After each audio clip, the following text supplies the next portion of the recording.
Assalamu alaikum everyone. Today's recording is going to be very brief. So first of all, let me clarify who is this recording for and what is the purpose of this recording. So the message in this recording is basically meant for master students and not for bachelor students, and the main purpose is to emphasize the importance of reading your catalog and the rules which are contained in the catalog. अब usually होता क्या है कि bachelor students जब नया नया join करते हैं तो देर सो एक्साइटेड, या तो वो ख़ुद से पढ़ लेते हैं या फिर होता ये है कि उनकी इंटरेक्शन ज़्यादा होती है, दोस्त ज़्यादा होते हैं, बिकॉज यूजुअली बैचलर स्टूडेंट्स के पास टाइम ज़्यादा होता है as compare to master students who are sometimes either married or they have to maintain a work life balance. Because so bachelor students का यूजुअली ये सीन होता है कि उनको रूल्स का पता होता है। अच्छा, मास्टर स्टूडेंट्स के साथ दो प्रॉब्लम होती है। एक तो ये कि अगर वो सेम यूनिवर्सिटी से मास्टर्स कर रहे हैं जहाँ से उन्होंने बैचलर्स किया था, तो वो ये प्रिज्यूम कर लेते हैं कि जो रूल्स बैचलर्स में अप्लाई किए थे वो मास्टर्स में भी करेंगे। ऐसा नहीं होता है, because within the same university भी programme to programme rules different होते हैं। और दूसरा मसला तब होता है अगर उन्होंने बैचलर्स एक यूनिवर्सिटी से किया है, मास्टर्स दूसरी यूनिवर्सिटी से कर रहे हैं, तो वो ये ख़ुद से प्रिज्यूम कर लेते हैं कि क्योंकि उन्होंने एक डिग्री की हुई है पहले से, तो अब उनको दूसरी डिग्री में रूल्स पता करने की तो ज़रूरत है ही नहीं। मैंने ये पर्सनली देखा है कि मास्टर्स के स्टूडेंट्स को रूल्स का पता भी नहीं होता and they think that they don't even need to know the rules. So yes, this video is basically for master students, specially अगर आपने नया नया मास्टर्स प्रोग्राम ज्वाइन किया है या फिर रिसेंटली ज्वाइन किया है। तो आई वुड रिक्वेस्ट कि आप ये रिकॉर्डिंग ज़रूर सुन लें। अब आई एम वेरी श्योर कि रूल्स की बात सुनते ही आधे से ज़्यादा लोग ऑलरेडी इस वीडियो को स्किप कर चुके होंगे, क्योंकि हमारी आवाम के साथ मसला ये है कि रूल्स का नाम सुनते ही उनको लगता है कि ओ ये तो बहुत बोरिंग सा टॉपिक है, रूल्स के बारे में कौन पढ़े। यानी कि ख़ुद से जाके पढ़ना भी नहीं है और अगर कोई फ्री में बता रहा है तो सुनना भी नहीं है, because back of the mind पे उनको यही लगता है कि यार क्या फ़र्क पड़ता है, हु केयर्स अबाउट रूल्स। तो देखिए, मैं आपको अपने पर्सनल एक्सपीरियंस से बता रही हूँ कि बहुत बहुत बहुत फ़र्क पड़ता है। बहुत सीरियस कॉन्सिक्वेंसेस सफ़र कर सकते हैं आप अगर आपको कुछ इंपॉर्टेंट रूल्स के बारे में इंफॉर्मेशन नहीं है। एंड अनफॉर्चुनेटली इन स्टूडेंट्स में से ही कुछ स्टूडेंट्स ने रूल से वाकिफ़ ना होने की वजह से अनफॉर्चुनेटली काफ़ी सीरियस कॉन्सिक्वेंसेस सफ़र किए हैं। देखिए, कोई आके आपको बताएगा नहीं, कोई आपसे आके कहेगा नहीं कि आप प्लीज़ जाके कैटलॉग पढ़ लें, उसके अंदर जो रूल्स लिखे हुए हैं वो आपको पता होने चाहिए। No, it is presumed that you will yourself on your own initiative read the catalogue and be aware of all of the rules that are mentioned in the catalogue. तो अगर आपको बोरिंग भी लगते हैं तो भी बेहतर यही है कि आप ख़ुद से एक बार पढ़ लीजिए and you should generally no the rules so that you also no your rights. Because देखिए, कुछ रूल्स ऐसे होते हैं जिनको जानने से आप कुछ डिसएडवांटेजेस को अवॉइड कर सकते हैं एंड कुछ रूल्स ऐसे होते हैं जिनकी वजह से आप सर्टेन एडवांटेजेस अवेल कर सकते हैं। एंड सिंपल सा फॉर्मूला है, knowledge is equal to power.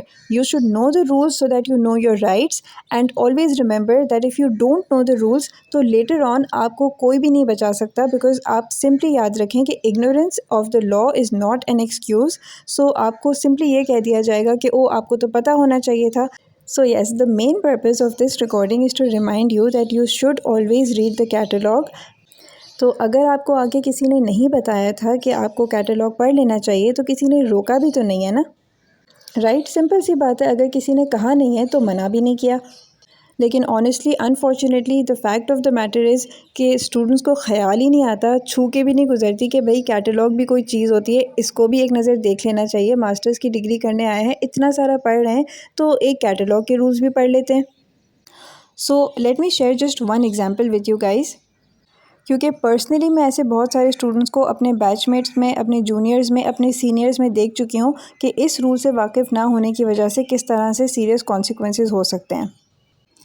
तो देखिए, हर यूनिवर्सिटी के कैटलॉग में एक सेक्शन होता है जहाँ पे मिटिगेटिंग सर्कमस्टांसेस की डिटेल्स मौजूद होती हैं। हो सकता है इसका टाइटल डिफरेंट हो, लेकिन कॉन्सेप्ट ये है कि फ़र्ज़ करें आपने पूरा सेमेस्टर बहुत मेहनत की किसी एक कोर्स में, अटेंडेंस में आप रेगुलर थे, क्विज़ेज़ आपने अटेंड की, लेकिन किसी इमरजेंसी की वजह से अगर आप लेट से फ़ाइनल एग्ज़ाम में अपीयर नहीं हो सके, अल्लाह ना करे कोई एक्सीडेंट हो सकता है, कुछ भी हो सकता है, right? Just because you could not attend the final exam, पूरे सेमेस्टर की मेहनत ज़ाया हो सकती है। एंड इससे ज़्यादा सीरियस कॉन्सिक्वेंस ये होता है कि अगर आप मिटिगेटिंग सर्कमस्टांसिस की बेसिस पे आई ग्रेड के लिए या फिर जो भी आपकी यूनिवर्सिटी में इसका स्पेसिफिक टाइटल है अप्लाई नहीं करते, तो आपकी ट्रांसक्रिप्ट पर परमानेंटली एक F ग्रेड आ जाता है। अब देखें, ऐसा भी नहीं है कि कोई भी कभी भी उठ के चला जाएगा और आई ग्रेड के लिए अप्लाई कर देगा, उसको मिल जाएगा। This is not something which is given to you as a matter of right or a matter of privilege. No, you have to request for it. And अगर आप रेलिवेंट एविडेंस प्रोवाइड कर सकते हैं तो फिर आपको आई ग्रेड का option avail करने की इजाज़त होगी। But this is obviously at the discretion of the university. अगर आपका एविडेंस देख के वो सेटिस्फाई नहीं होते या फिर आप वाकई झूठ बोल रहे हैं फॉर एग्जांपल, तो आप आई ग्रेड का ऑप्शन अवेल नहीं कर सकते। अब इसकी इम्पोर्टेंस ये है कि आप लॉन्ग टर्म सोचें। आप अगर पूरी ट्रांसक्रिप्ट अपनी इमेजिन करें, विजुअलाइज़ करें, जब आपकी डिग्री कंप्लीट हो जाएगी, तो अगर कल को आपने मास्टर्स के बाद एमफिल पीएचडी आगे फर्दर स्टडीज़ के लिए अप्लाई करना है, या इवन एम्प्लॉयमेंट पर्पसेस के लिए अगर आप फर्दर स्टडीज़ परसू कर रहे हैं, तो जब आप किसी जॉब के लिए भी अप्लाई करेंगे तो फ्यूचर में आपका प्रोस्पेक्टिव एम्प्लॉयर आपकी सिर्फ़ और सिर्फ यूजुअली ट्रांसक्रिप्ट देख रहा होता है। वो आपको बुला के ये एक्सप्लेनेशन या फिर रीज़न नहीं पूछता कि ओह ये आपका एक F ग्रेड या 2 F ग्रेड, जितने भी आपके F ग्रेड्स ट्रांसक्रिप्ट पर हैं, क्योंकि ट्रांसक्रिप्ट में सिर्फ़ और सिर्फ वो लेटर F आता है।